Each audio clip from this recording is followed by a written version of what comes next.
Graça e paz, igreja. Dizem, né, que é mais fácil você começar do que recomeçar, mas nada disso, viu? Pode ir esquecendo esse ditado aí. E hoje é com muita alegria que a gente está aqui. Eu acho que estamos há 1 ano e meio, né, sem nos encontrarmos presencialmente. Estamos felizes porque estamos todos, né, toda a nossa liderança permanece, né? Graças a Deus ninguém foi levado por esta Covid. Hoje a gente está com um tema que é liderando a visão de Deus nesta geração, com o pastor Bona, né? Podemos assim chamar. Nós temos ainda mais 2 temas a ser trabalhado com vocês: etapas da vida de um líder e líder com propósito multiplicador. A gente está vivendo um momento ímpar, né? Algo novo, né, na nossa igreja, que é a igreja multiplicadora. Daqui a pouco o Luiz Carlos vai dar uma palavra. E estamos felizes com isso. Vocês receberam aí uma pastinha, um caderno, uma cartinha, um lápis, uma caneta e uma borracha. Mas não é para vocês guardarem, não. É para que vocês possam planejar. Vocês vão ver que aí o ano de 2020 já se foi, estamos na metade de 2021, mas nós temos muitos anos ainda pela frente e nós temos um grande chamado, que é fazer a diferença nessa comunidade, fazer a diferença na Igreja de Cristo. E hoje eu quero convidar vocês, líderes em potencial, arregassem as mangas, juntem-se a nós. Nós temos muito a fazer, né? Cristo, Ele deu a vida por nós e nós estamos aqui, né, fazendo o mínimo, né? Mas nós podemos fazer muito mais ainda. E cabe a nós nos entregarmos e ouvirmos o que Deus tem para falar para cada um no dia de hoje. Luiz Carlos pode vir, você vai falar um pouquinho da Igreja Multiplicadora e o pastor logo mais vai apresentar o pastor Bona. Bem interessante, viu? Aqui o pastor vai falar, né, sobre a pulseirinha. Bem interessante, mas sejam todos bem-vindos, né? Estou feliz por estarmos aqui juntos, né? Depois dessa temporada remota, podemos assim dizer. E aí eu conto com todos vocês. Som.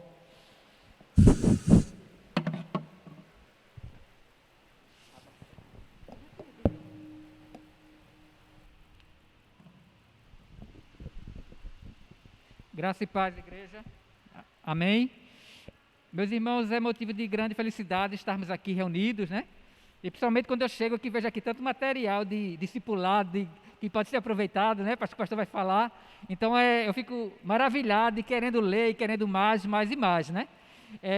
A Igreja Multiplicadora, que estamos em implantação, né? A da visão, um dos princípios dela é a oração, mas também tem a formação de líderes, que é o que hoje nós estamos aqui juntos, né? Nos capacitando. Então é muito importante que a igreja sempre esteja atenta a isso. E para isso hoje tem algumas pessoas que estão sendo capacitadas aí para a PGM, né? Capacitadas para o exercício de seus ministérios. Mas vou ser bem rapidinho. Neste momento, nós estamos nos preparando. Ontem nós tivemos um encontro com a equipe da Igreja Multiplicadora e nós vamos iniciar agora no final de julho os nossos 40 dias de volta para casa. Então nós estaremos dando maiores explicações nos nossos cultos, nas redes sociais, mas nós já queremos antecipar para você o seguinte: comece a pensar em 5 pessoas que estão afastadas da casa do Pai, certo? Então já comece aí essas 5 pessoas e elas vão fazer parte dos 40 dias e vai ser uma vivência que você vai ter, né? É algo extraordinário que Deus está fazendo conosco, que Deus irá nos mostrar, iremos ter um processo, teremos esses 40 dias de oração, mas nós já podemos adiantar que você comece a pensar 5 pessoas que estão afastadas. Então, essas 5 pessoas, certamente Deus vai agir, né, através de você. Você vai ser o canal de bênção para esta vida, né? Também temos algumas novidades. Amanhã nós estaremos de volta com o boletim motivacional da Igreja Multiplicadora. Amanhã vocês vão estar recebendo. E eu tenho também aqui uma outra novidade, né, que vai fazer parte desses 40 dias. Esse aqui é um rascunho, tá? Mas vai chegar aí de primeira. Esse é um livro de oração, um livreto. Ele vai estar tanto orientando a você que faz parte da nossa igreja, no seu momento devocional, como você se preparar, como você fazer, você está sempre motivado, mas ele também vai fazer parte das nossas ações nesses 40 dias que vão ser trabalhados com essas pessoas, tá? Então, assim, é só algo, tem muitas novidades, Deus está trabalhando, Deus está agindo, continuemos em oração, né? Ela é o princípio de tudo, é o nosso primeiro princípio, a oração, onde Deus vai nos capacitar, nos mostrar cada vez mais o caminho a seguir. Então, que você, líder, possa cada vez mais estar atento às ações da igreja e que cada ministério, ele tem um material disponível para você, para ajudar você no agir do seu ministério na igreja multiplicadora. Amém? Vamos dar continuidade.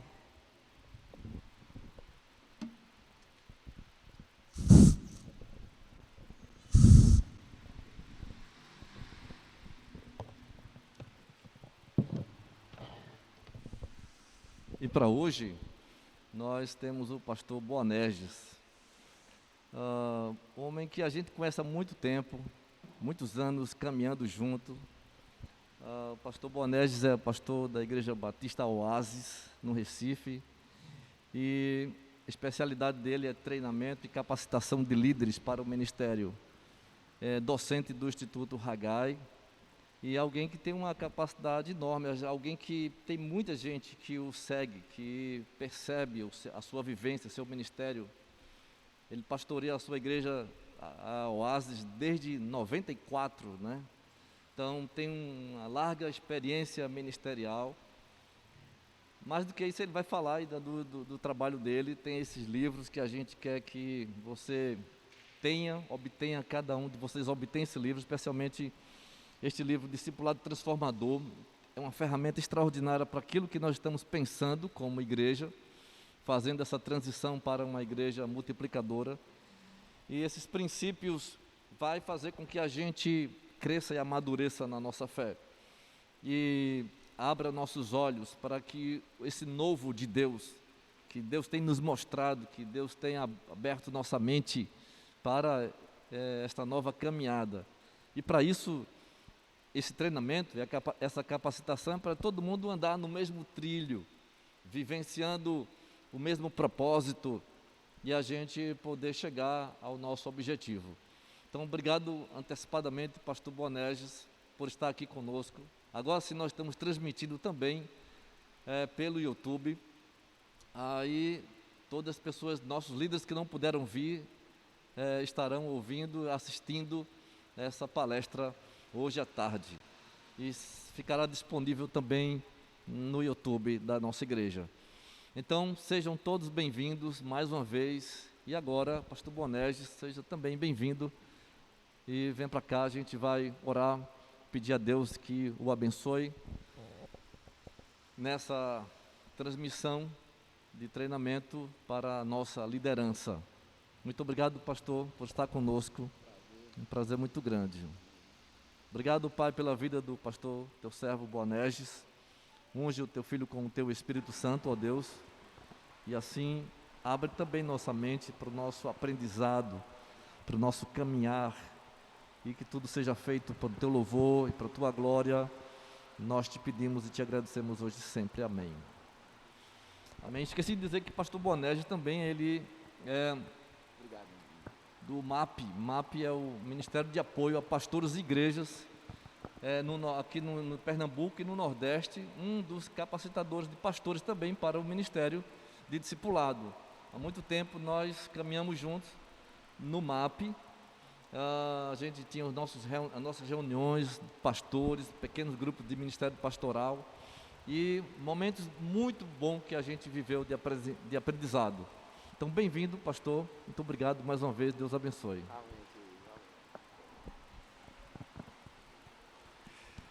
Graça e paz, queridos. Amém? Que bom estar com vocês. E um momento especial, com certeza. Louvar a Deus pela sua vida. Louvar a Deus por esse momento aqui juntos. E aquilo que Deus já está fazendo com vocês. Um lugar muito especial que eu não conhecia a antiga igreja do pastor Enoque. Tivemos juntos muito tempo, em alguns momentos no MAP, e foi bom nos reencontrarmos. Eu acho que antes da pandemia a gente teve junto, né, num momento ali no seminário, e até eu estava apresentando esse livro, né, e a gente teve esse reencontro novamente aí antes da pandemia, e hoje com vocês aqui, um prazer muito grande, muito grande. Eu sou natural de Natal e fui para São Paulo fazer o meu treinamento, o meu seminário lá. E lá eu fiquei por mais um tempo, lá eu me casei e trouxe a minha esposa para o Nordeste. Temos um filho chamado Mateus, somos casados há 30 anos e estamos no ministério pastoral exatamente há 30 anos também. Assumimos juntos ali naquela igreja, já éramos aí colaboradores daquela igreja lá em São Paulo, e tivemos um filhote, Mateus, e hoje também é casado, 5 aninhos, também tem sido uma bênção no nosso ministério, e ganhamos uma filha, a Michele, e tem sido colaboradores, tem sido líderes também na igreja, e Deus tem nos dado a bênção de estarmos aqui em Recife há 27 anos, quase exatamente, né, que dia 18 de julho agora, faz 27 anos que chegamos aqui na cidade de Recife. E praticamente para recomeçar essa igreja, onde nós estamos até hoje, e graças a Deus, pela graça de Deus, a gente tem caminhado, tem estado junto com alguns líderes, alguns pastores que foram formados dentro daquilo que a gente acredita, dentro do aspecto do discipulado, aquilo que a gente tem falado. O pastor Rodrigues é um desses que caminhou desde o primeiro momento, desde a sua vida com Jesus, comecinho da vida com Jesus, depois foi treinado, capacitado, e hoje é um dos pastores da igreja, da minha equipe, e temos sido muito abençoados com a vida dele, e temos outros pastores também que têm trabalhado em áreas diferenciadas na igreja. Nós vamos estar vendo ali, eu não sei se já pode abrir ali, cadê o meu colaborador, o Superman que estava aqui? Já foi embora o Superman? Ah, não? Ele está com a camisa do Super-Homem, o Super-Homem veio me socorrer. Eu acho que está tudo ok, é só tirar se eu não me engano, é só tirar Depois eu vou explicar sobre esses 2 materiais que temos aqui, e algumas coisas que nós temos trabalhado, e aí vamos tentar ver se a gente consegue. Tô sim. Vai ser, eu não sei se os que estão mais distantes, se vocês estão vendo, dá para ver? Então tá jóia. Então vamos tentar caminhar ali. Liderando a visão de Deus nessa geração. Isso foi o tema que foi colocado para a gente trabalhar nesse momento com vocês, e eu acho assim um tema que tem particularmente sido bem motivador para a minha vida, e principalmente nesses tempos de pandemia. Esse tema aí, ele me chama a atenção porque mostra que a igreja está olhando para frente, a igreja está direcionando, querendo ser direcionada pelo Espírito Santo, para que continue trabalhando, continue avançando dentro daquilo que Deus tem colocado para ela, ok? Eu acho que não sei se eu posso tirar aqui, posso tirar um pouquinho, né? Fica melhor aqui para trabalhar. E aí o tempo de recomeço, conquistando o novo, se eu não me engano, é o tema que vocês estão trabalhando durante o ano, não é isso? Então, parabéns também por esse recomeço, e como foi falado já aqui hoje, no começo desse momento, que o recomeço às vezes é mais difícil do que o começo. Por exemplo, vocês que tiveram talvez alguma experiência de recomeçar algum trabalho ou alguma construção, demanda mais trabalho às vezes do que você derrubar tudo e começar do zero. Mas Deus está dando a vocês esse renovo, e isso, com certeza, muitas coisas boas que vão estar acontecendo na vida de vocês. Quando a gente pensa nessa renovação, quando a gente pensa nessa visão que Deus tem para essa nova geração, o que vem à sua mente? O que é que vem à sua mente quando você pensa nesse renovo, quando você pensa nessa renovação, quando você pensa nesse recomeço, nessa visão que Deus está querendo estimular você a continuar caminhando? Se você for ver todos os momentos da história, não só o Antigo Testamento, mas os momentos da história da igreja, desde o seu começo até hoje, você vai ver que sempre foram de recomeços, sempre foram de avanços. Hoje nós estamos passando por um desafio muito grande, muito intenso, onde a igreja tem que parar e repensar novas estratégias, novas situações, novas circunstâncias. E aí pensar para onde está indo, para onde irá novamente. Vocês estão aqui para pensar sobre isso. E eu quero estimular vocês, junto aí com o pastor Enoque, com a liderança, todos vocês, e caminhar dentro daquilo que Deus tem. Deus tem algo novo para a nossa realidade e com certeza são coisas muito especiais. Eu queria falar, nesse momento, quando o pastor Enoque me deu esse tema para trabalhar com vocês, eu logo pensei na questão do discipulado. Logo pensei na questão da proposta que Jesus deixou para mim e para você. Talvez nós nunca imaginamos que aquilo que Jesus falou era realmente a maior verdade no sentido de missão que Jesus deixou. E é interessante que ao longo da história, a igreja ela se desvencilhou dessa missão. A igreja começou a fazer muita coisa, mas ela perdeu o foco da missão. A missão que Jesus tinha deixado para ela. E aí então, a gente percebe que os discípulos de Jesus, diante de uma nova realidade, é o que nós estamos passando hoje. Eu e você, nós estamos passando hoje uma realidade que Pedro, João, Tiago, Bartolomeu, Mateus, Lucas não passaram. Mas é interessante que a missão é a mesma. A realidade é diferente, mas a missão é a mesma. Nós não temos que mudar a missão. Percebe isso? Nós não temos que reinventar a missão. A missão é a mesma. O que nós precisamos é ver como é que nós vamos cumprir a missão diante de uma outra realidade que Jesus tem para mim e para você. E aí vem, somos uma sociedade doente. Nós somos uma sociedade hoje doente, fisicamente, moralmente, psíquica e espiritualmente. Nós temos hoje um mundo onde as pessoas, as famílias, as igrejas, a própria sociedade de uma forma geral, estão confusas em suas crenças, estão confusas em seus valores, estão confusas na maneira de ver a vida. Hoje nós temos vivido uma sociedade com conflitos, com ideologias, e tudo isso tem entrado na igreja. Tudo isso tem entrado na igreja e tem prejudicado a igreja. Vocês estão me ouvindo, não estão? Eu estou falando mais alto que a chuva, estou conseguindo? Vocês sabem o que significa o nome Boanerges? Sabe? É o meu nome. Vocês precisam ler a Bíblia. Filhos do trovão. Então com chuva eu entendo muito bem, viu? Não se preocupem, porque de trovejar eu entendo muito bem, porque eu sou filhos do trovão.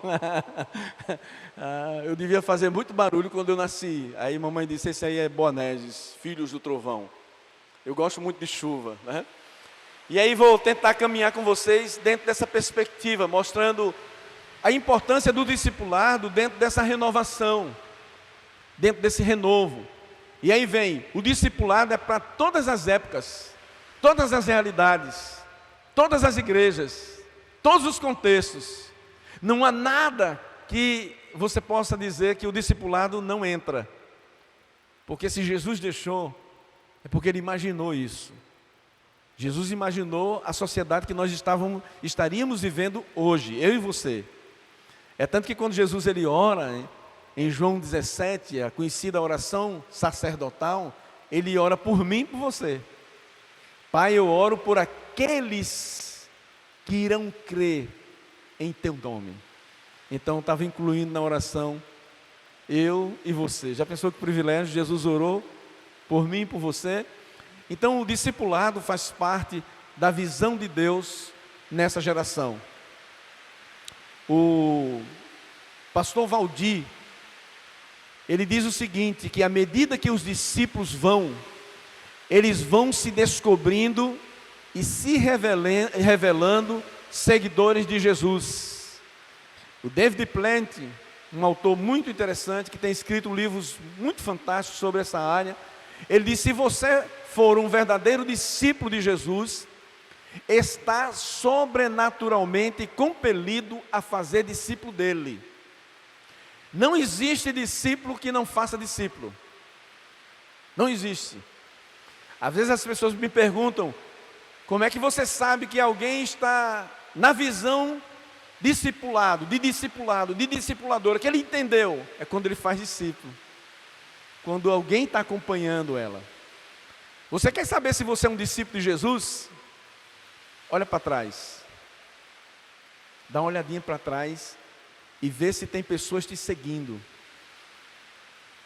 Se você olhar para trás e não ver ninguém, é um problema. Você precisa reforçar a sua visão de discipulado. Para mim, o discípulo ele tem que ter duas visões. Ele tem a visão para frente, olhando firmemente para Jesus, autor e consumador da fé, o mestre, visão, e olhando para trás para ver se as pessoas estão seguindo a visão que Jesus me deu e caminhando para o alvo que é Jesus. Então, isso é um desafio para mim e para a sua vida. A grande comissão anunciada por Jesus lá em Mateus capítulo 20, o versículo 16 ao versículo 19, ao versículo 20, e mais especificamente, bem conhecida nossa, versículo 18 ao versículo 20, não termina com o espalhar da semente do Evangelho, com a evangelização, mas isso é o começo do avanço. Quando a gente pensa na comissão de Jesus, quando a gente pensa na missão que Jesus deixou, ela não termina quando eu evangelizo. A evangelização é o começo. É o começo. Todos nós precisamos evangelizar, claro, mas não ficar só aí. Senão eu só espalho as sementes e eu não cuido das sementes.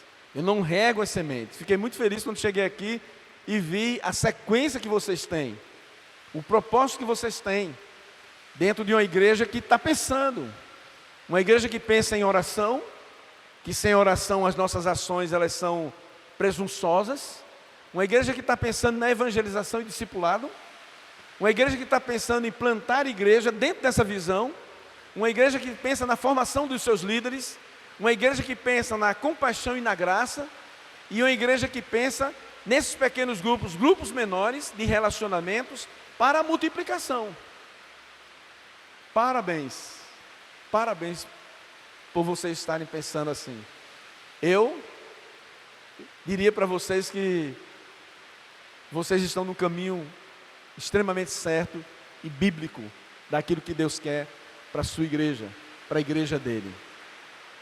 Não podemos gerar novas pessoas, crianças em Cristo, sem o cuidado de acompanhá-las, orientá-las, nutri-las. Isso seria uma irresponsabilidade cruel.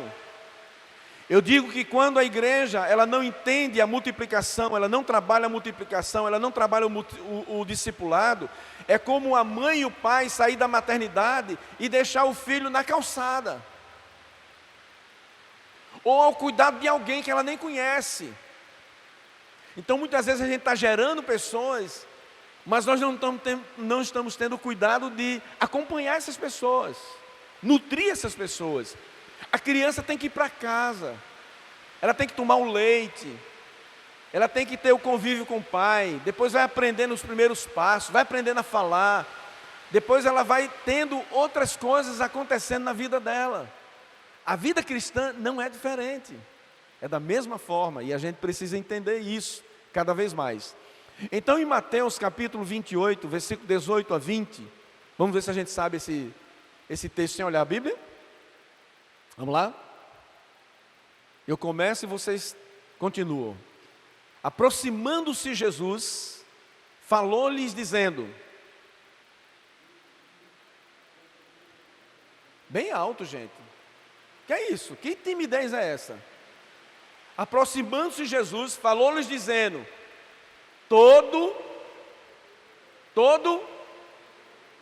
falei alto, todo poder foi me dado na terra, nos céus e na terra. Portanto, ide e façam discípulos. Aonde? Em todas as nações, batizando-os em nome do, ensinando-os todas as coisas, e eis, todos os dias, até o final de 2021. Não é assim não? Até quando terminar a pandemia, eu estarei com vocês todos os dias até o final dos séculos, ou seja, até a minha volta. Alguém já disse para mim isso há muitos anos atrás. Jesus não manda, Ele vai junto, Ele está presente. Quando você tiver dúvida e, ai Senhor, eu estou sozinho aqui, Jesus vai estar aí sentado com você, seu companheiro. Mesmo que você seja abandonado por pessoas, Jesus jamais vai te abandonar, porque é promessa dele que vai estar com você até o final da sua vida. Aí nós temos aí 3 verbos que a gente percebe que são fundamentais nessa grande comissão, nesse fazer discípulos. Quais são os verbos? Indo, é preciso sair. Eu não faço discípulos se eu não vou atrás, se eu não invisto, eu preciso ir. O outro é batizando, é preciso identificar esse discípulo com Jesus. E o outro é ensinando, preciso ensinar esse discípulo a guardar todas as coisas que Jesus mandou, que Jesus ordenou. Ensinar a obediência. É interessante que esse mandamento de Jesus, que é o principal aqui, voltando, que é o fazer discípulos, que é a ordem de Jesus, a sua ênfase primordial está no fazer discípulos. A gente percebe que isso aqui está muito entrelaçado com Deuteronômio 6, quando Deus dá a ordem ao povo, ouve Israel, eu sou o Senhor teu Deus. Aí Jesus começa aqui dizendo, ouçam discípulos, eu sou o Deus dos céus e da terra, que tenho toda a autoridade.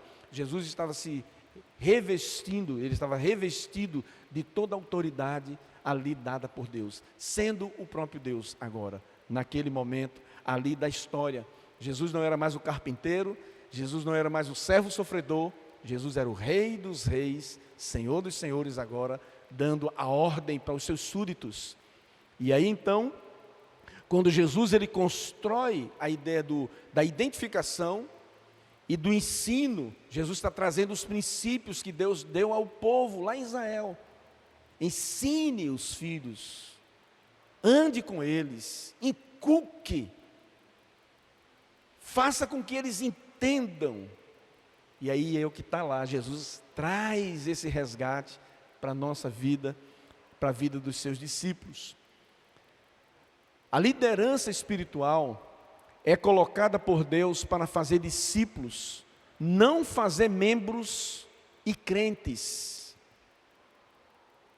E assim, preparando, capacitando cada pessoa para desenvolver sua parte na edificação da igreja e na expansão do reino.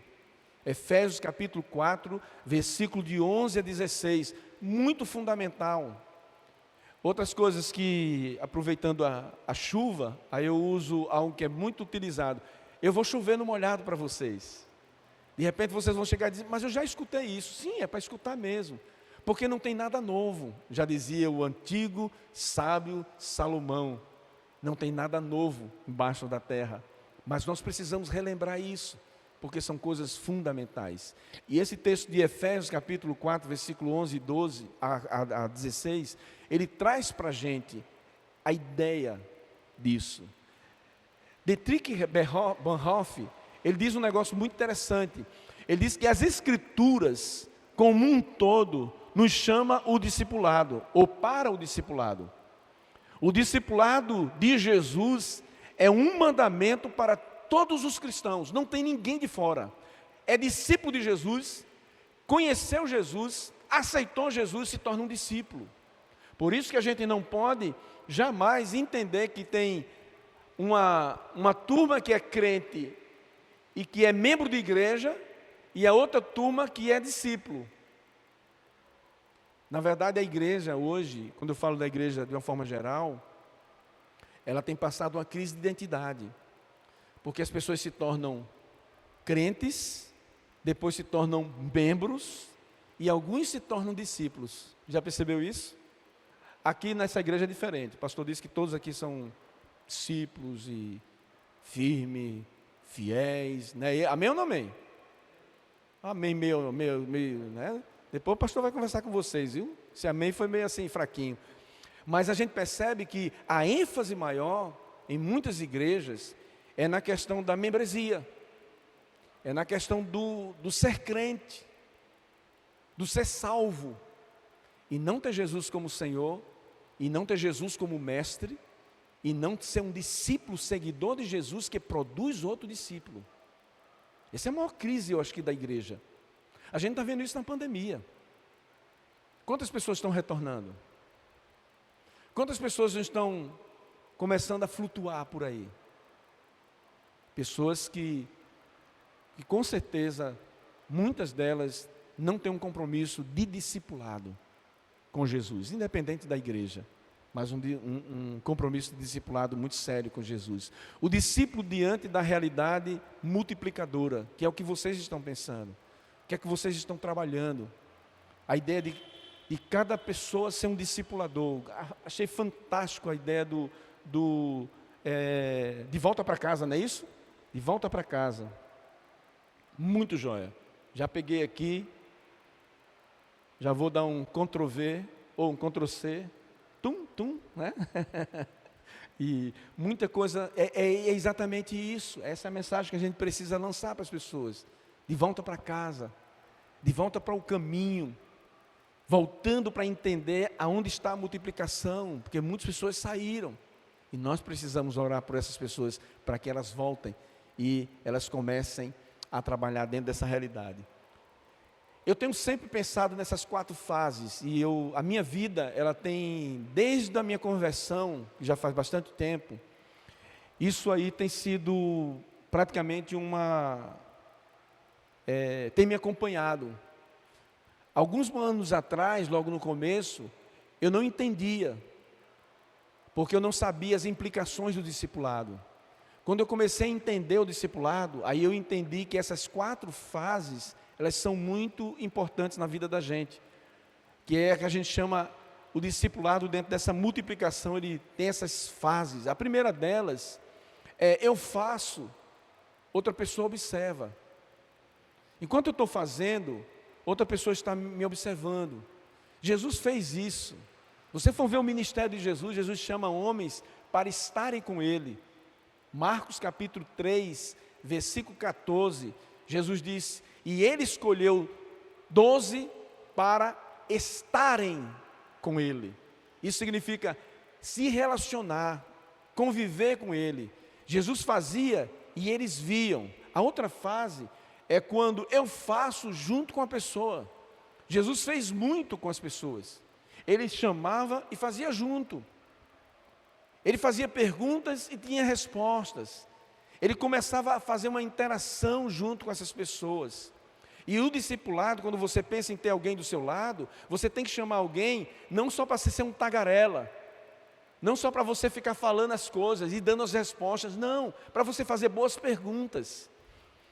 Eu tenho descoberto, gente, e tem me abençoado muito, que o líder é aquele que faz mais perguntas do que dá respostas. Quando você só dá respostas, a outra pessoa fica preguiçosa. E aí muitas vezes eu estou numa conversa com pessoas, elas soltam aquela pergunta, né?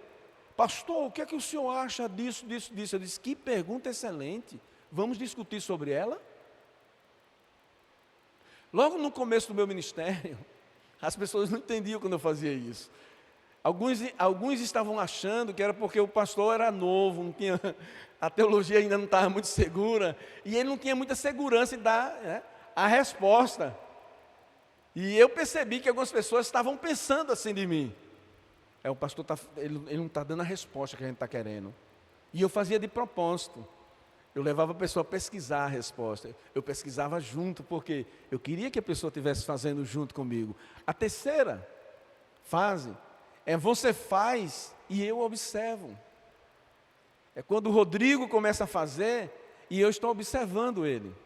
Observando como é que ele faz, observando como é que ele está se comportando, o que é que ele está expressando, como é que está o conhecimento dele, como é que está, aí vai, e série de coisas, como é que está o caráter dele, a verdade, a integridade no que ele está falando. Isso é discipulado, isso é multiplicação. E a última é quando você faz sozinho e outro observa. Você faz sozinho e eu observo. Ou eu trago outra pessoa, ou você traz outra pessoa já para observar. E eu, como discipulador, eu já me afasto, estou junto de você, mas agora observando se você está fazendo a multiplicação. Essa é a questão que eu chamaria da grande pedagogia bíblica.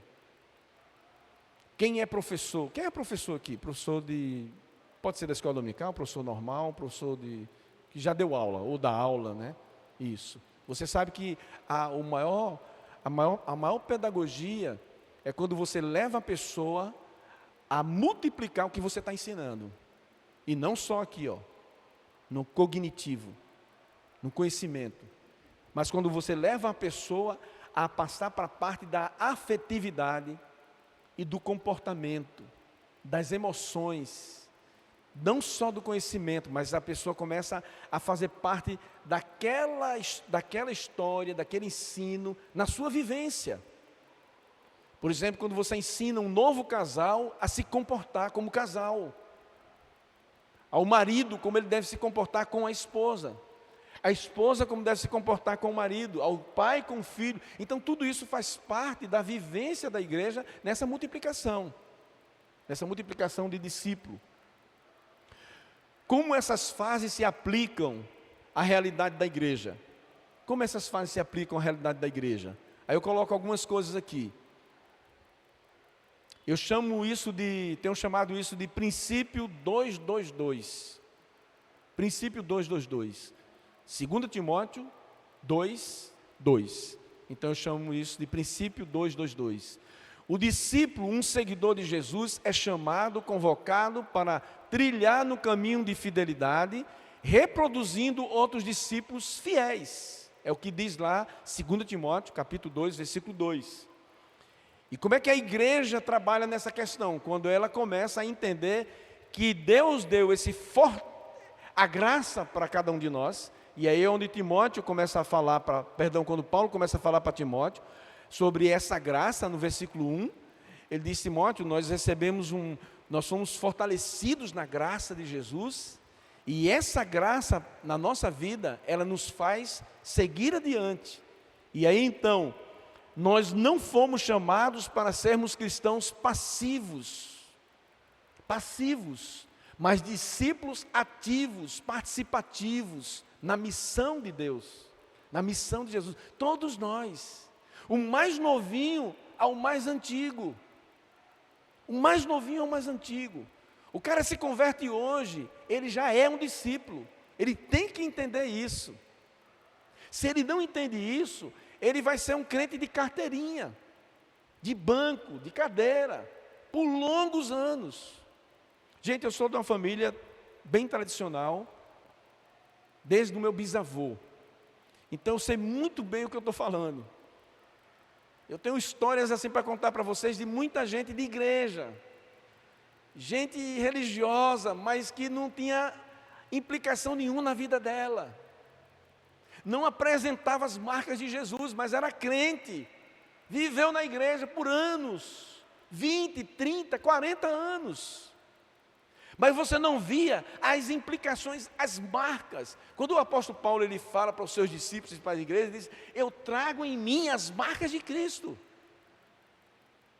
O discípulo tem que trazer na vida dele as marcas de Jesus. Por isso que Paulo está dizendo para Timóteo: você foi fortalecido na graça. E essa graça, Timóteo, ela tem que passar adiante. E aí ele vai falar sobre essa multiplicação. Outras pessoas precisam entender isso. E aí o discipulado relacional, ele é tanto relacional como ele é intencional. Quando eu ando com alguém, eu sei que eu estou discipulando. Eu sei que ele está olhando para mim. Aí eu tenho que ter cuidado com o que eu vou falar, como é que eu vou me comportar. Eu surfo ainda, eu dou minhas surfadas lá em Itapuama. E lá eu tenho pessoas que eu estou investindo. Eu estou discipulando pessoas lá. Deus tem usado o surf na minha vida, também para entrar em áreas que, se não fosse um surfista, eu não entraria.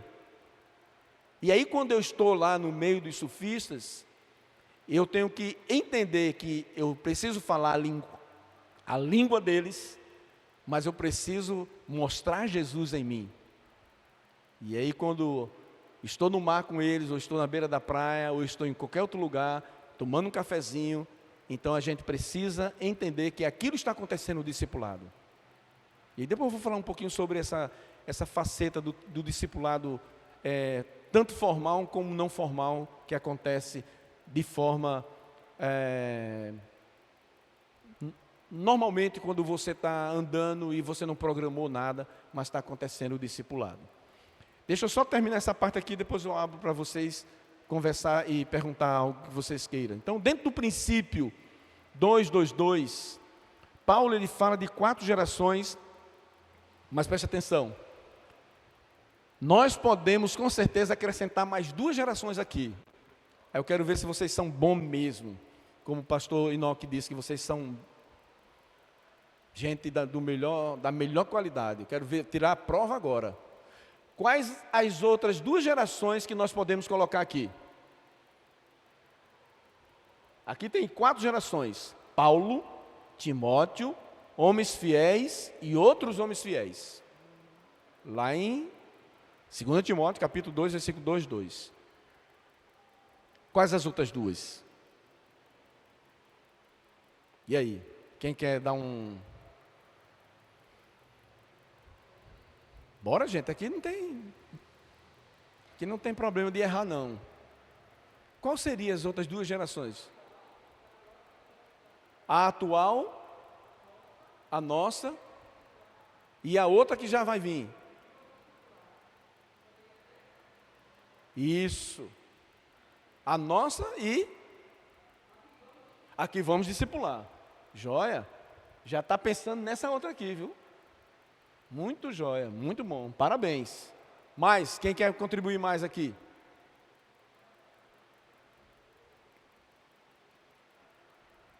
E aí, gente? Vamos deixar falar sozinho, é? Não é possível um negócio desse. Deixa eu dar uma dica aqui. Alguém discipulou Paulo?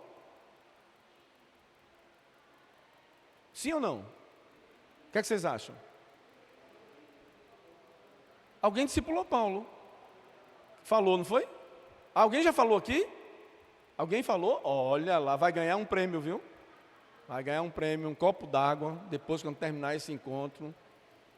Pronto, exatamente. Quem foi que discipulou Paulo? Barnabé. E alguém discipulou Barnabé?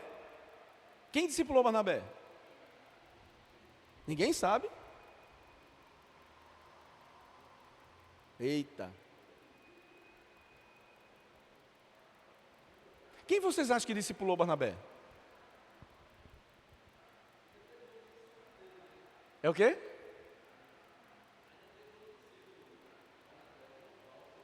João Marcos ainda Barnabé teve ali Paulo e teve João Marcos, os dois discípulos que fizeram grande história, né? Grande história. Mas deixa eu vou seguir adiante com vocês. Aqui. Ali você não está vendo, mas está vendo. Ali tem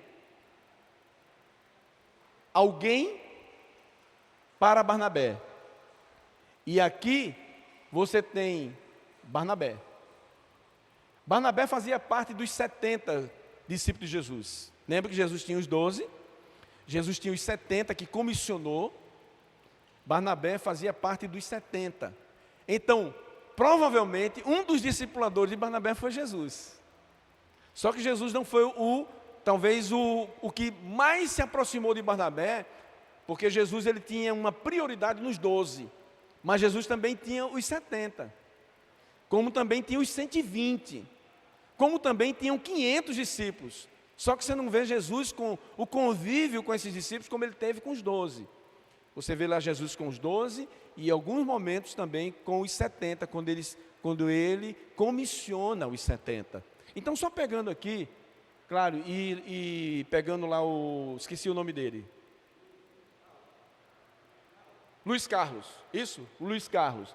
Aí, Luiz Carlos, a gente pode caminhar, que se a gente for para aqui, na sua visão, vai ser gerações e gerações até chegar a nossa. A gente não tem ideia de quantas gerações nós já somos. Eu sou a 5ª geração do meu bisavô. Meu avô, o qual eu herdei o nome de Boanerges, que ele era pastor. Meu pai, também pastor. E hoje eu discipulo o pastor que assumiu o lugar do meu pai, que é o neto do meu pai, lá em Natal. Então você vê, estou na 6ª geração, nesse sentido. E aqui então a gente vê essas gerações todas dentro dessa visão discipuladora, ok? Aí vem a primeira geração, alguém a Barnabé, a segunda Barnabé a Paulo, Paulo a Timóteo, Timóteo a homens fiéis a outros fiéis, e outros fiéis, e chegou até eu e você. Agora, olha quantas gerações de discípulos. E se eles falhassem, você não estaria aqui. E se você falhar, alguém vai ficar sem. Percebe como é interessante? Ok, deixa eu parar um pouquinho aqui só para vocês quiserem fazer alguma pergunta, e aí a gente segue. E aí, também eu preciso saber até que horas vocês vão. O pastor falou que até 9 horas da noite, mas eu estou achando assim muito... A não ser que vai ter uma baita de um jantar, né? Mas ele disse, pode ir até 9 horas. Olha, ficou preocupado já, querendo ir embora, né? Estou brincando. Mas só me diz até que horas nós vamos estar aqui para a gente poder estar trabalhando junto com vocês. Viu, pastor? Me dá uma trabalhada aí. E enquanto isso, alguém tem alguma pergunta sobre isso que eu falei? Alguma coisa que você gostaria de... Ou talvez alguma coisa que você gostaria de acrescentar e tal. Luiz Carlos, né? Luiz Carlos.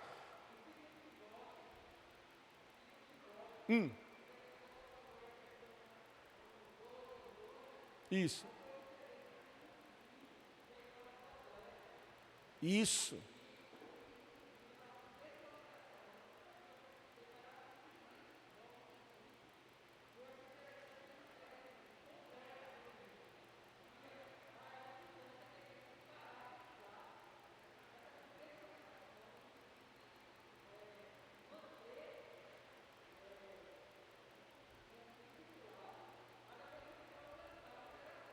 Isso, exatamente, manter o discipulado dentro dessa perspectiva de alcançar a geração. É isso que você está falando, né? E é interessante que, se você for ver todo o contexto da carta 1 Timóteo e 2 Timóteo, que é muito forte nessa área, é mais forte do que todas as outras cartas que Paulo escreve, porque aqui está focada exatamente dentro do discípulo para ser treinado para ir adiante. É o propósito de Paulo com Timóteo. E aí você vai ver exatamente isso. Paulo está preparando uma outra geração para que ela continue tão forte como a geração dele. Isso é fantástico. Nós precisamos sempre entender que a nossa geração, ela é responsável pela próxima geração. Se eu falhar, a outra geração vai falhar. O que aconteceu, gente? O que está acontecendo, por exemplo, na Europa? O que aconteceu na Europa depois de grandes avivamentos? John Wesley, ali na Inglaterra, que varreu a Inglaterra inteira. As pessoas se ajoelhavam no meio da rua. Os bares fecharam, não existiam mais bares. As casas noturnas. Porque ele disse: Senhor, me dá a Inglaterra ou eu morro. O comprometimento de Wesley, muito intenso. Até hoje, graças a Deus, existem pessoas que estão ainda nessa vibe, nesse fervor de pequenos grupos. Por exemplo, Wesley, ele invadiu a Inglaterra com pequenos grupos, com grupos de oração, com grupos de estudo bíblico. Mas o que acontece é que depois da geração de Wesley, muitos se acomodam. Por exemplo, as maiores faculdades que nós temos no mundo, Harvard, Princeton, todas, eu diria 90%, foram fundadas por pastores, por igrejas. E hoje, você olha para essas faculdades, a maioria delas não se pode nem abrir a Bíblia. O que aconteceu? A geração que assumiu. O que está acontecendo nessa geração? Perguntas? Ou algum comentário? Pode fazer.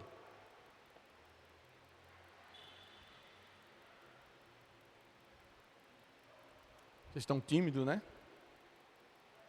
Olha que deixar eu falar é um perigo, viu? Fala aqui.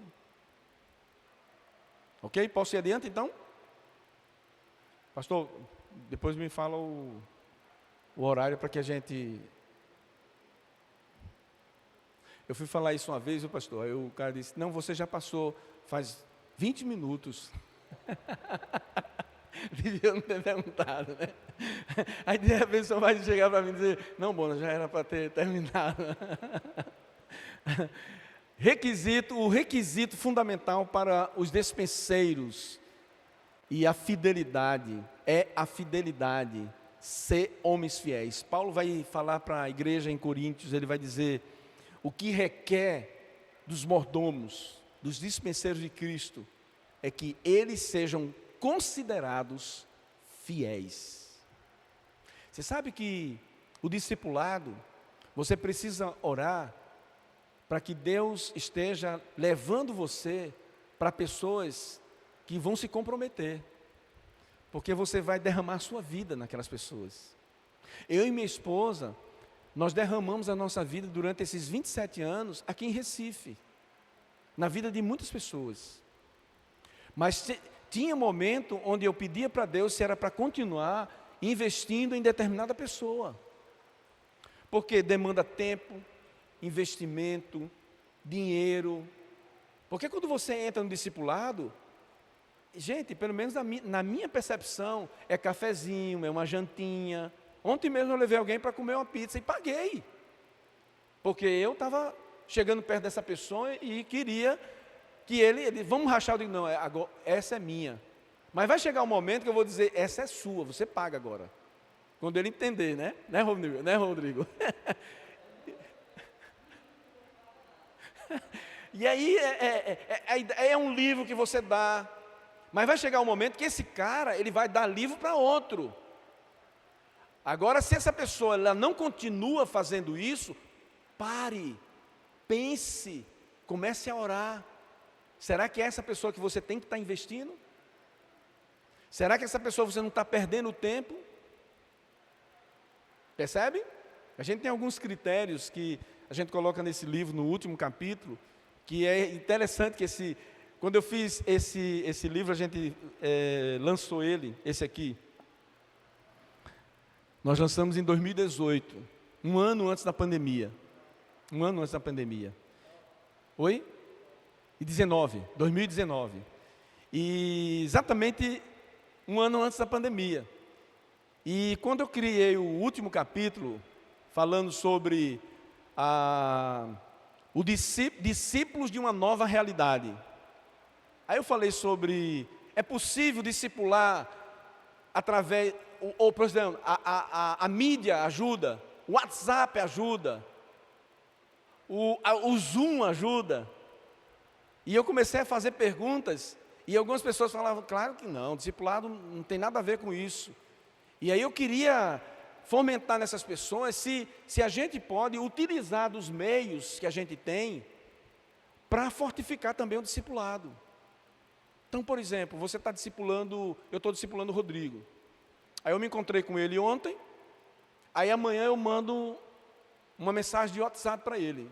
E digo, e aí, cara, sobre aquilo que a gente conversou ontem, como é que está a sua situação e tal? Como é que está o seu problema nessa área? E, olha, eu estou orando por você, papapá. Faço uma mensagem em vídeo, uma chamada de vídeo, né? Lá, olhando para ele, disse, vamos orar agora? E eu comecei a trabalhar nessa área, e eu não sabia que nós iríamos ter uma pandemia. E aí eu fiquei muito grato a Deus, porque Ele me permitiu trabalhar uma área que nós iríamos entrar nela, onde todo mundo ia ficar em casa, onde não podia mais sair. E agora? Aí vem o WhatsApp, Google Meet, vem o Zoom, vem um monte de coisa, né? E a gente está se utilizando, inclusive aqui, nós estamos dentro de uma câmera também. E aí, pode sim, mas precisamos saber utilizar bem essas questões. Então aí, como você enxerga essas gerações? O que é ser alguém fiel? O discípulo da nova realidade, é o que eu cito nesse último capítulo, ele deve ter a marca de qualidade do amor de Jesus. Jesus discipulou amando. E aí vem, por exemplo, João capítulo 13, versículo 1, diz que Jesus ele amou incondicionalmente, ele diz, tendo amado os seus que estavam no mundo, e aí ele continua o texto, amou-os até o fim. Então eu digo que aqui é o amor incondicional e o amor perfeito, que precisa ser desenvolvido dentro da questão do discipulado, né? Ok, deixa eu puxar para... Aqui, eu já pensei com vocês sobre isso, já pincelei. Jesus, ele priorizou o tempo com seus discípulos. Aqui tem 3 discípulos, olha o tempo. 12 discípulos, olha o tempo. 70 discípulos, tempo. 120, 500 e a multidão. Jesus, ele priorizou o relacionamento. Pequenos grupos é a grande estratégia para isso. Você pega uma pessoa, depois mais 2, mais 3, mais 4, 5, e você cria aquele pequeno grupo, que é uma dos valores que vocês têm, e aí você vai trabalhar bem melhor aquilo que Deus tem promovido através de vocês. Porque no grande grupo não há possibilidade de abertura de coração, as pessoas chegarem e dizer que está doendo, principalmente nessa época, durante a pandemia e depois pós-pandemia. Nós vamos colher muita gente fragilizada, e a bênção dos pequenos grupos vai ser um grande momento de cura, de bálsamo na vida dessas pessoas. E todos nós precisamos disso na nossa vida. Você tem priorizado o tempo com seus discípulos? Jesus priorizou o tempo com seus discípulos. Jesus sabia que tinha pouco tempo, e ele priorizou o tempo com seus discípulos. Ele gastou tempo, ele investiu tempo, ele investiu o que ele tinha de melhor com os seus discípulos, porque ele sabia que ele tinha pouco tempo. A ação didática estabelecida por Jesus provinha do natural e das circunstâncias do momento, sendo incomparável nas práticas docentes atuais. Então, Jesus ele utiliza de uma prática pedagógica, e aí andando para o outro lado, quem manja de pedagogia, para a andragógica, que seria o ensino para adulto, algo que hoje é estudado. O estilo de ensino de Jesus hoje é estudado em universidades sérias. Hoje é estudado em áreas de administrações. Porque Jesus, ele tinha todo o conteúdo. E ele tinha toda a didática. É impressionante. Por exemplo, o princípio que Jesus tinha de fazer perguntas, hoje é o bam da história. Por exemplo, quem já ouviu falar em coaching? Coaching? Pronto. Coaching. O coaching faz perguntas. O coaching não dá respostas. Se você já foi ou já conhece alguém que já foi num psiquiatra, alguém já foi no psiquiatra? Conhece alguém que já foi no psiquiatra? Já ouviu falar no psiquiatra alguma vez? Assim, para não entregar você, né? Não, eu fui, mas se eu levantar a mão e tal, o pessoal não vai entender bem. Você foi no psiquiatra? Não sabia, né? E hoje é uma coisa normal. Mas o psiquiatra, eu uma vez levei um rapaz que eu estava discipulando, ele passou por uma crise muito séria, e pensou em tirar a vida, inclusive tentou tirar a vida, e conseguimos levar ele para um psiquiatra. E aí eu entrei na sala com ele. Quando eu entrei na sala, aí o psiquiatra levou ele para o divã, né? E pediu para mim ficar numa cadeira afastada. Eu fiquei na cadeira afastada, eu não podia falar nada, né? E tal, não sei o quê. Aí o psiquiatra passou 1 hora com ele, era 1 hora marcada. Se fosse além disso, tome dinheiro. E eu disse, olha, só tem 1 hora. A pessoa que pagou para você estar aqui só pagou 1 hora, viu? Então não invente demais.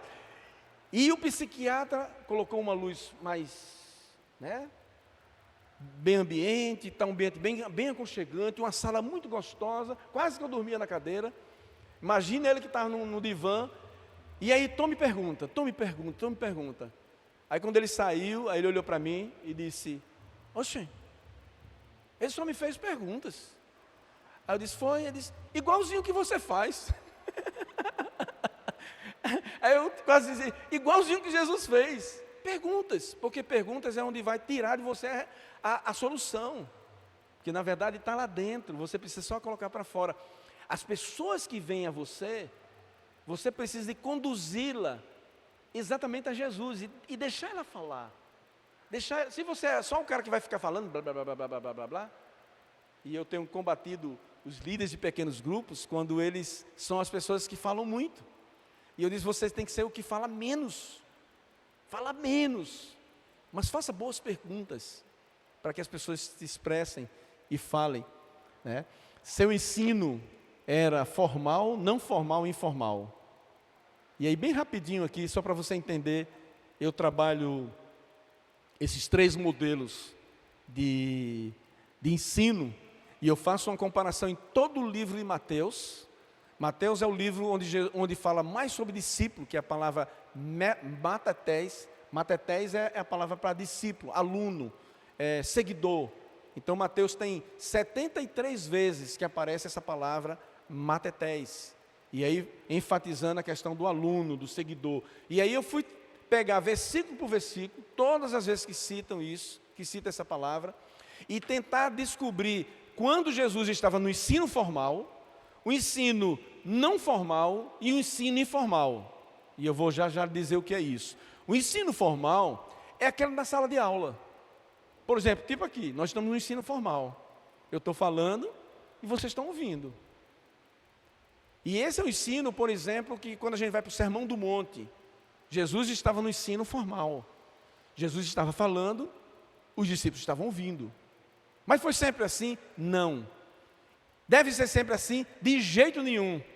É tanto que Jesus não fez assim. E aí nós conhecemos o outro ensino, que é o ensino, que é o modelo não formal. Ele tem os 2 lados. Ele tem um lado da formalidade, onde você prepara a aula, prepara o estudo, e tem a parte onde você deixa acontecer. Ou seja, você deixa que o Espírito Santo esteja conduzindo o grupo, conduzindo você. Então esse é um ensino mesclado. É o ensino que você, por exemplo, escola dominical. Uma boa aula de escola dominical é quando o professor ele se prepara, mas ele deixa espaço para os alunos falarem. E aí quando a gente pensa nessa multiplicação de discípulos, dentro da visão de pequenos grupos. A gente precisa entender que os discípulos precisam falar, principalmente nesse momento que nós estamos vivendo. Precisam se expressar. E é o professor, o mestre, o discipulador tem que dar espaço para isso. E o outro, que eu sou apaixonado por essa maneira, que é o modelo informal. Ele está acontecendo. Por exemplo, há 2 semanas atrás eu entrei na praia com um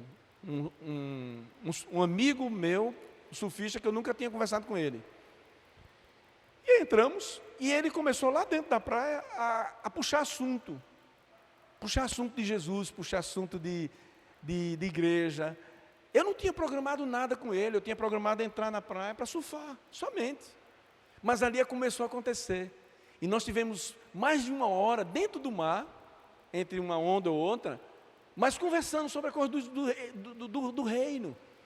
E quando eu saí, o outro cara que conhece ele disse, esse cara, ele estava numa vida totalmente fria com Jesus, e ele começou a ler a Bíblia de novo, a gente começou a investir nele, e ele está apaixonado por Jesus.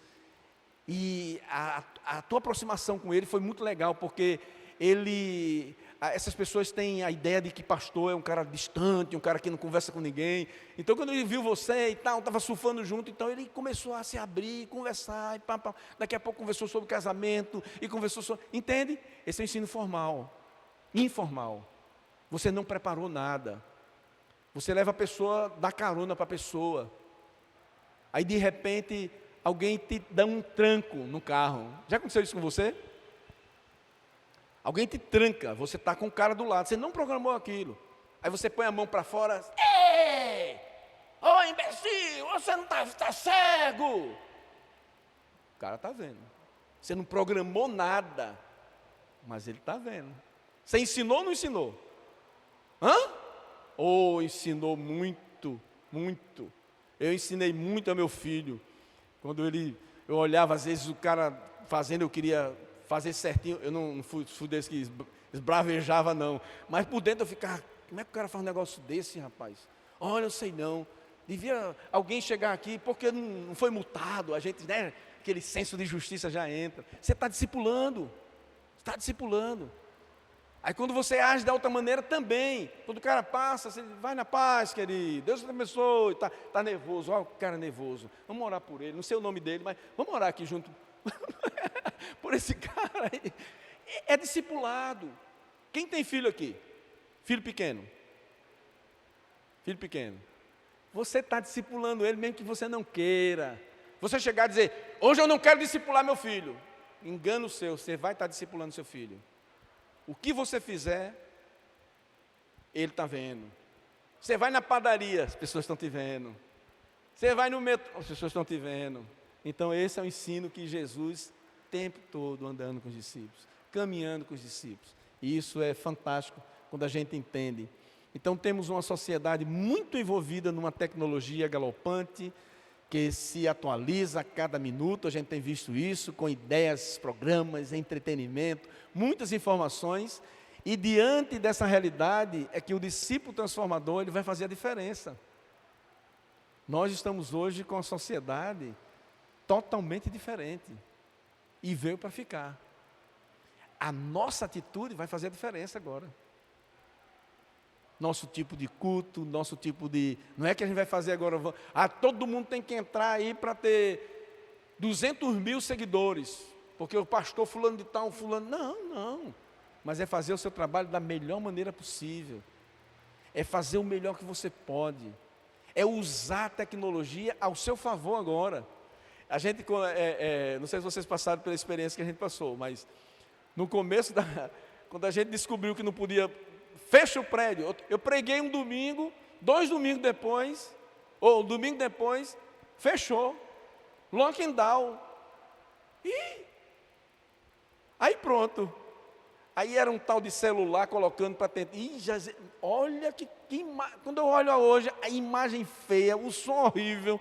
Eu disse, como é que as pessoas assistiam isso? Não sei se vocês passaram por essa experiência. Eu digo, meu pai do céu, que coisa horrível. O louvor cantando era pior ainda. Você quando olhava assim, meu Deus, como é que a gente fez um negócio desse? Um ano se passa e você se aperfeiçoa, a câmera é diferente, aí você aprende a usar a luz, né? Tenho feito muitas lives e muitos cursos agora online. Então eu levei um cara lá em casa para me mostrar, quando eu ia olhar o vídeo que eu dizia, oxente, sou eu isso aí? Como assim? Ele disse, cara, você não usou luz, mas tem luz aqui. Ele disse, não é essa luz não. Aí ele foi lá e me dá um bacete de luz, tem uma luz assim, tem outra luz assim, cuidado não sei o que, né? Aí a minha sala, você entra lá, é cheia de lâmpada agora, parece a gente está se inventando. Isso significa essa multiplicação de ideias, daquilo que Deus tem colocado no nosso coração e na nossa vida. Então o discipulado é uma resposta concreta para essa geração. Por quê? Aí eu coloco alguns motivos. Porque aproxima a pessoa de Jesus e aos outros. Porque trabalha as questões da vida da pessoa. Porque prepara as pessoas para o presente e para o futuro. Por isso que o discipulado, ele tem a resposta concreta para essa geração. A maior resposta que nós temos para essa geração é discipulado. A maior resposta que Jesus teve para a geração dele, no meio de tantas coisas, foi o discipulado. Estava lá o grupo dos fariseus, dos saduceus, dos essênios, os grupos que eram discípulos dos discípulos de Platão, de Aristóteles, e Jesus com os seus. Jesus, ele, por exemplo, ele chega e discute um tema, que na época era um tema discutido pelos discípulos dos discípulos de Platão, de Aristóteles, que era o que é a verdade.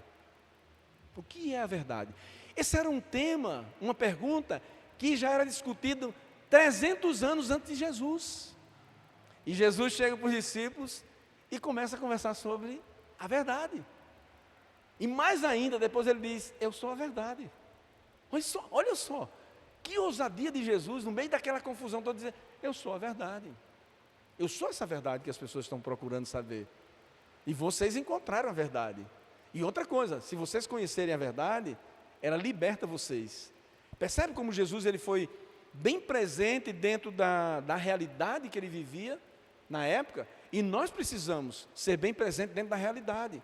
Por exemplo, eu e o Rodrigo, nós estávamos conversando sobre o tema, que é um tema que nós precisamos levar nossos discípulos a conversarem. E saber lidar com eles, como a questão da homofobia. Você quer um tema mais complicado hoje do que a homofobia? Do que a ideologia de gênero? Complicadíssimo. Nós temos crianças de 5, 6 anos de idade já discutindo esse tema. Os professores nas escolas estão discutindo esses temas com as crianças. E distorcendo. E nós precisamos trabalhar esse tema da questão da homofobia, de todo esse envolvimento que lida em cima de várias ideologias que estamos vivendo na nossa época. Isso tem que ser discutido. Tem que ser pregado porque faz parte do contexto da palavra de Deus. Porque nós temos a resposta. Nós temos o ensinamento. Quando Jesus ele manda na grande comissão, ele diz, ensinando-os a obedecer a tudo. A tudo o quê? Tudo que está escrito. A palavra, ela não caduca. Porque tem uma teologia também surgindo, dizendo que precisamos atualizar a Bíblia. Precisamos contextualizar a Bíblia dentro da realidade atual, de tal forma que o que foi escrito talvez hoje não se encaixe mais. É um perigo muito grande, mas nós precisamos discutir isso. Seminaristas, hoje vocês têm muito mais pano para manga do que na minha época, concorda? Lá no seminário, os que fazem seminário aqui, que tem muito mais pano. O Rodrigo, ele teve muito mais discussões do que eu tive naquela época. Né? Então a gente percebe, por exemplo, quando eu entrei no seminário, não faz muito tempo assim, né? Muito tempo assim, uma discussão muito forte, na época que eu estava no seminário, era sobre música. Olha só, gente, sobre música, debates. Bateria, pode ou não pode? Olha só. Eu passei, eu frequentei debates sobre a questão da bateria. Eu visitei uma igreja no Rio Grande do Sul, onde nós tínhamos ido com uma equipe de louvor e tal. O violão não foi tocado. Não era permitido tocar violão nessa igreja. Nenhum tipo de instrumento, só o órgão. Percebe? E a gente depois conversou sobre isso. Aquele tema ali está sendo discutido hoje, se pode bateria. Vocês discutem isso aqui na igreja, se pode bateria ou não? Cadê o baterista aqui? Quem é o baterista aqui? É assim que a gente descobre o cara quando foge, né?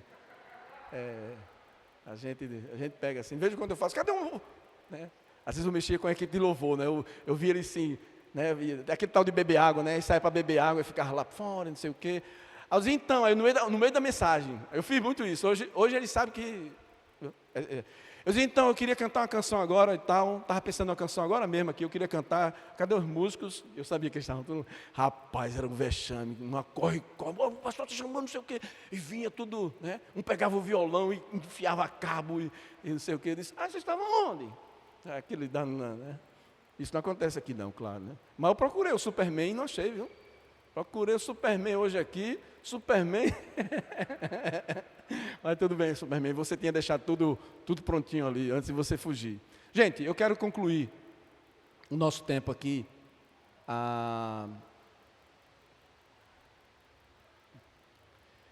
O Francis Schaeffer, ele tem, para mim, uma das pessoas que ele via o mundo 20 anos na frente.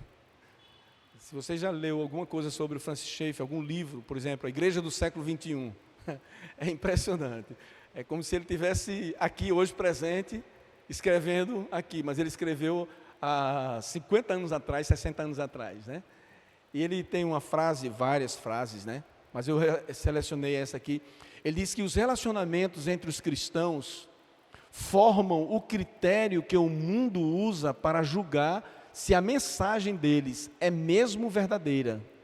Assim, a comunidade cristã é a apologética definitiva, ou a definição da apologia, são as nossas vidas. As pessoas têm que olhar para a gente e ver o Evangelho na gente, ver Jesus na gente, ver a graça de Jesus na nossa vida.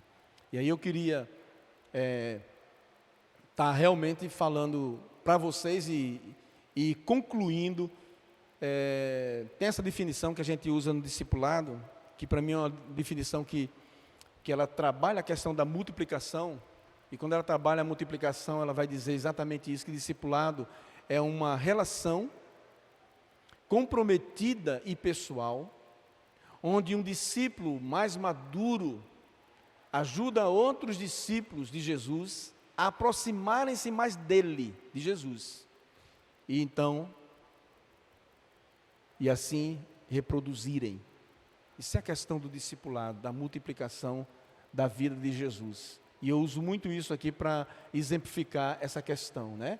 Aqui não dá para ver, mas aqui tem ganhar, aí vem consolidar, preparar e enviar.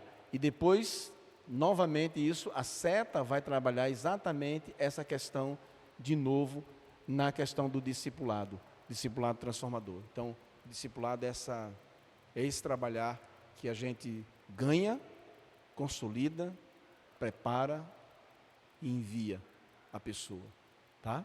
Então, isso aqui é o que eu falei para vocês naquela hora, né? Exatamente como o discípulo de Jesus pode usar a tecnologia como cooperadora no discipulado transformador. Aí tem as redes, né? Está lá o Telegram, está lá o WhatsApp, e o Zoom, e o chat, o Facebook e muitas outras coisas que a gente pode estar utilizando para isso. Fala para o meu pastor querido.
Excelente pergunta, pastor. Excelente pergunta.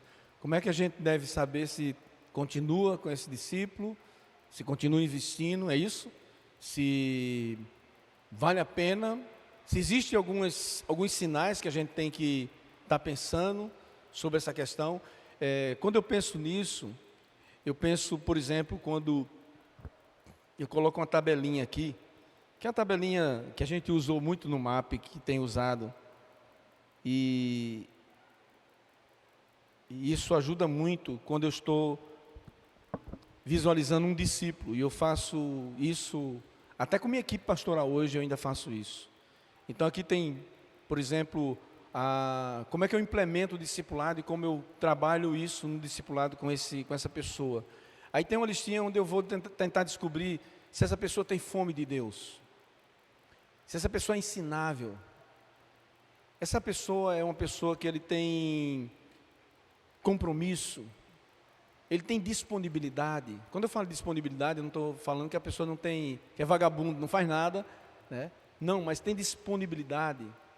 Por exemplo, nós tivemos um grupo de discipulado na igreja, não foi, Rodrigo? Acho que eles se encontravam de 11 horas, né? Acho que você teve uma época que, pronto, a única hora que esses caras podiam era de 11 horas da noite. Era a hora que eles se reuniam. Por quê? Porque os caras estavam na faculdade, os caras estavam fazendo isso, estavam fazendo aquilo, estudando, trabalhando, e tinham só esse horário.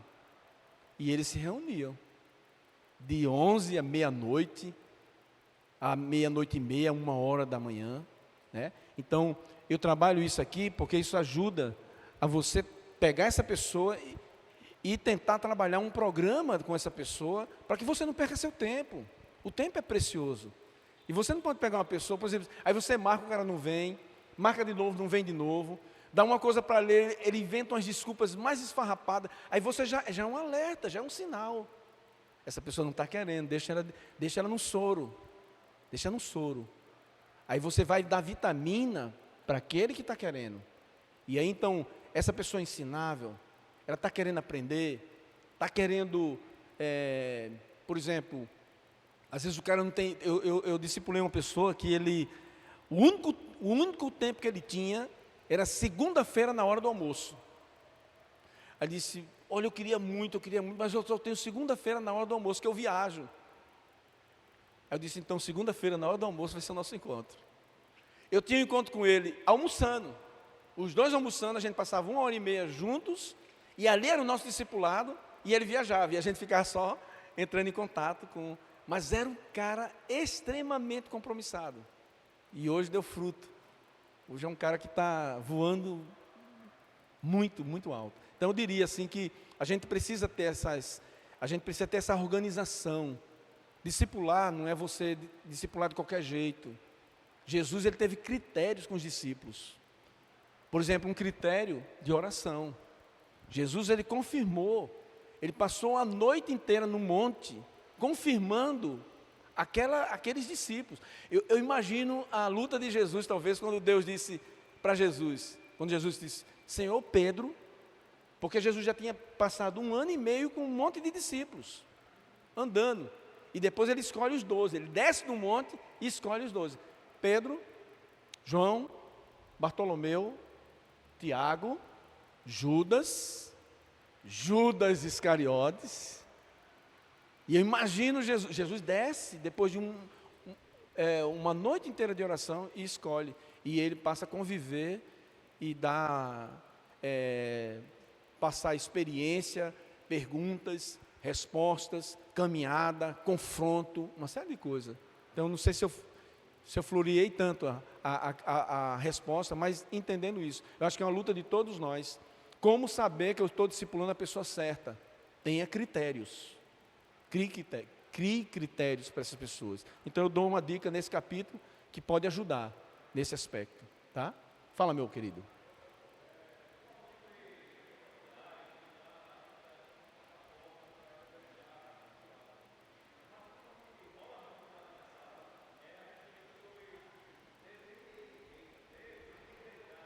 Desde isso.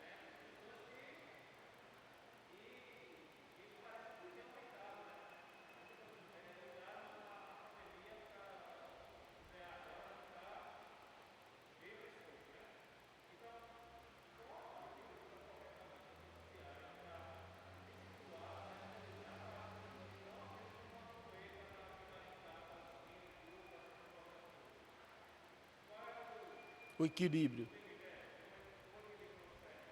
Eu diria que você pontuar momentos presenciais com as pessoas.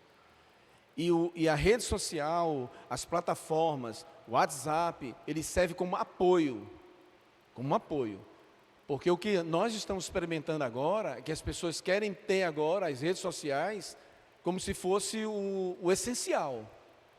Mas nós precisamos pontualizar, ter como um ponto central o presencial.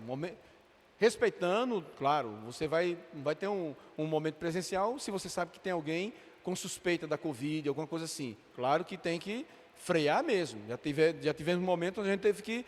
Estava tudo certo para ser presencial, o cara chegou e disse, eu dei uns espirros meio esquisitos, pronto. Então era online.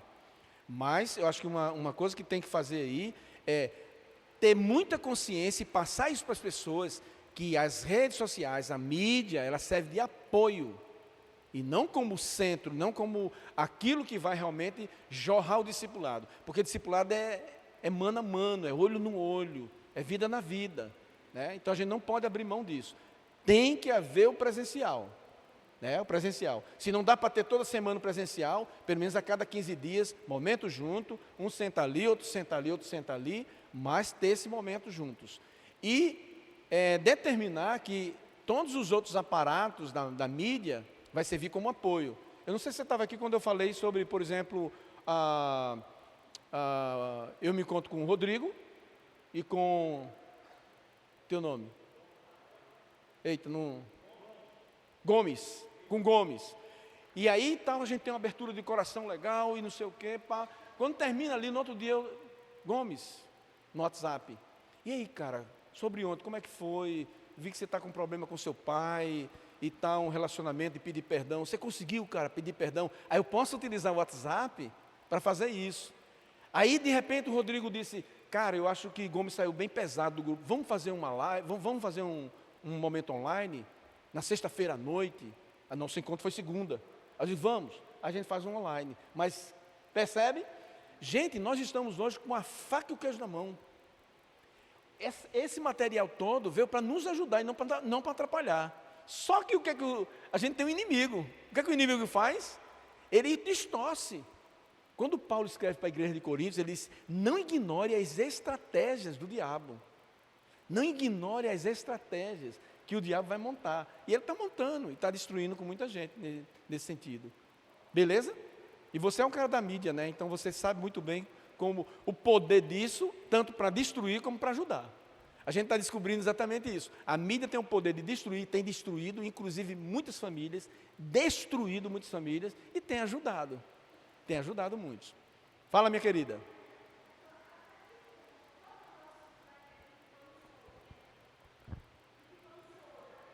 Isso, o cara que está no soro.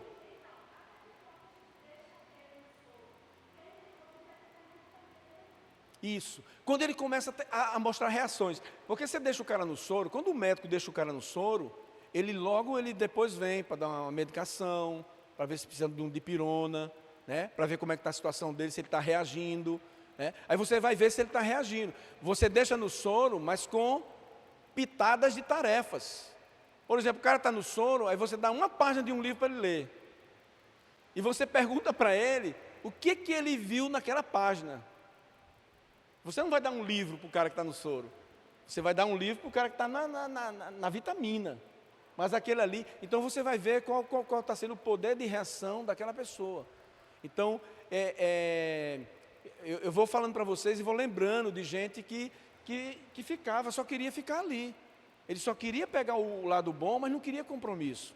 Então essa pessoa tem que estar sendo cuidada, mas não tem que ser a sua responsabilidade principal. Por exemplo, Paulo colocou Marcos no soro. Lembra? Ele não vai comigo.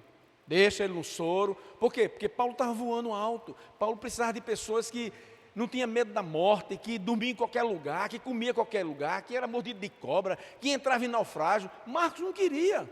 Marcos falhou, ele disse, Marcos não vai.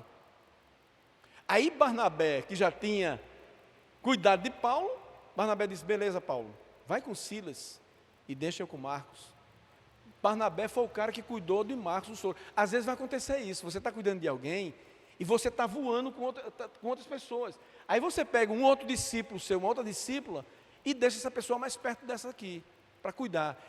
É aquela pessoa mais paciente, que tem mais tempo, aí você deixa com ela, para ela. Aí você vê no final da vida de Paulo, Paulo manda chamar Marcos, e diz, manda Marcos que é muito útil no meu ministério. Por quê? Porque alguém investiu num cara que estava no soro.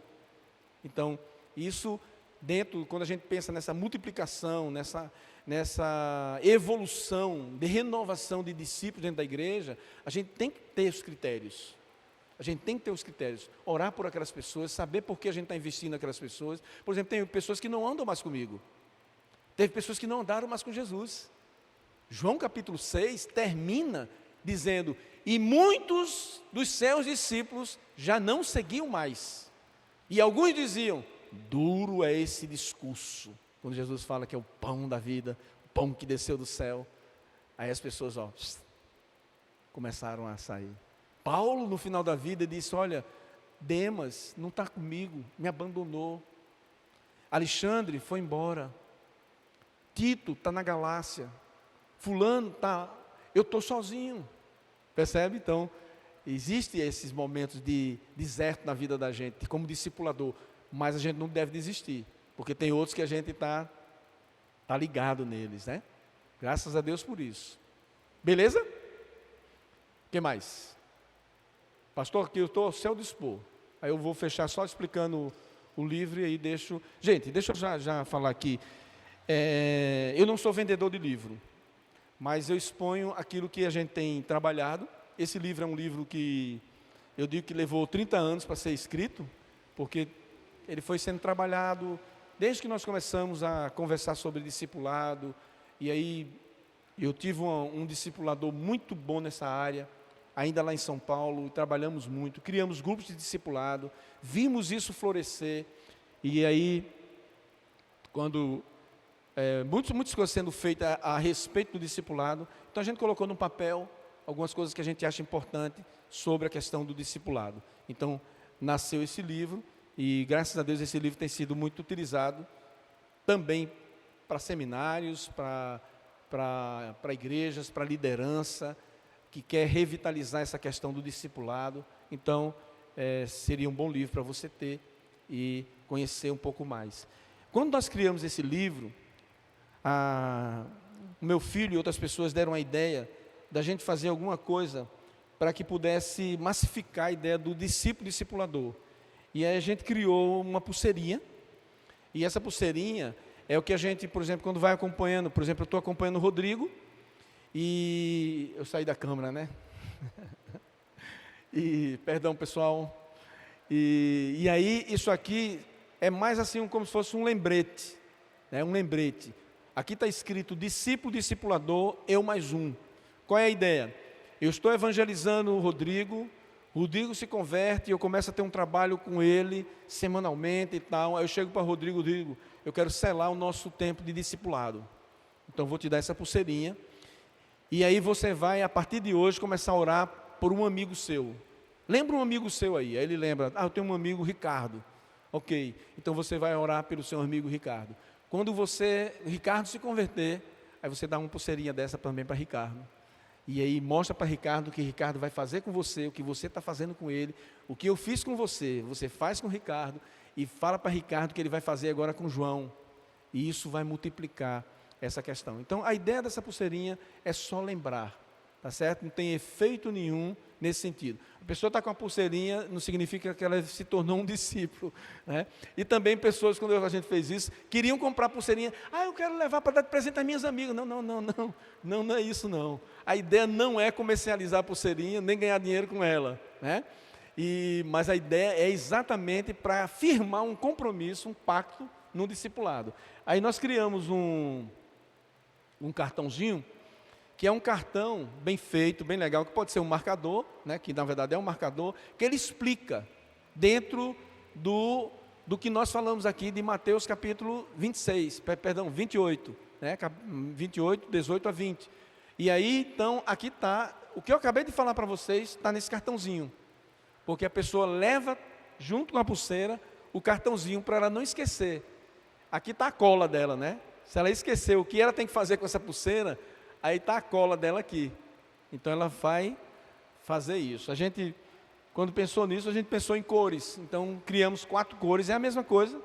E cada cor, ela acompanha um cartãozinho igual, né? Então temos a azul, a branca, a preta e a vermelha. E a rosa, tá certo? Então isso aqui só criamos para reforçar a questão do compromisso do discipulado. E a ideia também que eu explico no cartãozinho, que eu me envolvo com o Rodrigo, mas eu envolvo o Rodrigo num pequeno grupo. Por quê? Porque o discipulado ele não pode ficar só 1 a 1. Ele tem que envolver a pessoa com outras pessoas. Isso é muito importante, né? Porque eu não quero criar Rodrigo dependente de mim. Eu quero que ele também seja envolvido num pequeno grupo, para que eles também sejam edificados e possa desenvolver relacionamento com outras pessoas da igreja.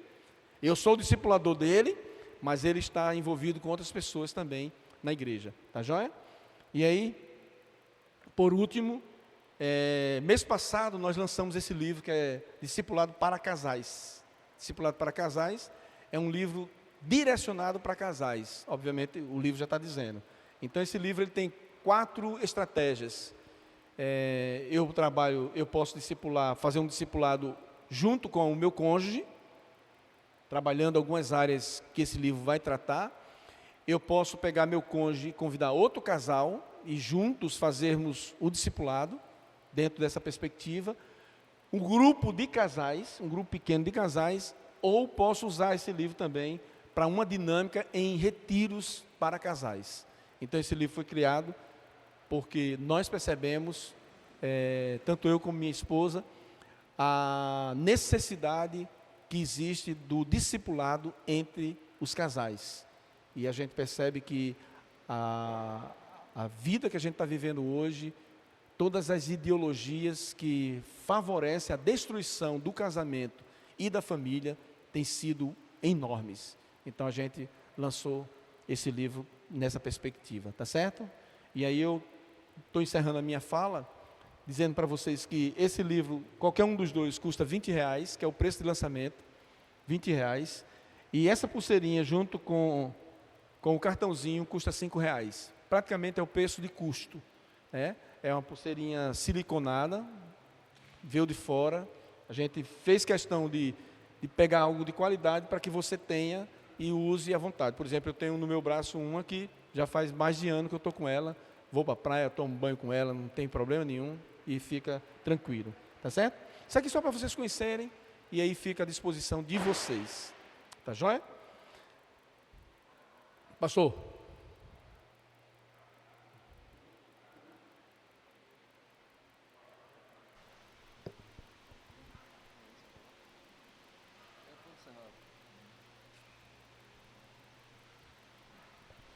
Amém. Trazer pessoas a Cristo para que possam encontrar a salvação, passando a viver inteiramente a fé cristã. Essa é a nossa missão como igreja. E Nós queremos, não é ampliar isto, mas colocar isso em prática.